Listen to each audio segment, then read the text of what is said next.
Hi అండి, ఈరోజు సింపుల్గా అవకాడో శాండ్విచ్ ఎలా చేయాలో చూపించేస్తాను.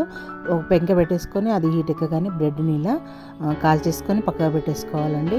ఆ తర్వాత అవకాడోని తీసుకోండి, మధ్యలో కట్ చేసేసి అవకాడో ముక్కని సపరేట్ చేసేసుకోండి. అవకాడోని కొంచెం ఇట్లా స్పూన్తో తీసేస్తే అది బయటకు వచ్చేస్తుంది. దాంట్లోకి చాలా సింపుల్ అండి, మనం ఇంట్లో ఉండే వస్తువులతోటే చేసేసుకోవచ్చు. అవకాడోని స్పూన్ తోటి ఇలా మెత్తగా చేసేయాలి. దానిలోకి హాఫ్ లెమన్, కొత్తిమీర, ఆనియన్, టమాటా, సాల్ట్, పెప్పర్ అండి. ఈ ఆనియన్, టమాటాని, కొత్తిమీరని సన్నగా మీకు వీలైనంత వరకు కట్ చేసేసుకోండి.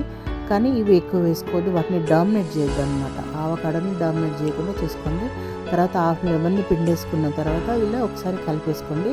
దీంట్లోకి చిల్లీ ఫ్లేక్స్ కానివ్వండి, లెమన్ లేకపోతే మాత్రం ఆమ్చూర్ పౌడర్ అయితే వేసుకోండి, చాలా బాగుంటుంది. దాని టేస్ట్ వేరేలాగా ఉంటుంది.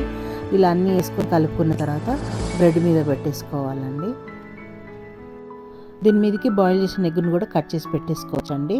చాలా సింపుల్గా హెల్తీ అయిన బ్రేక్ఫాస్ట్ అనమాట. నచ్చితే లైక్, సబ్స్క్రైబ్.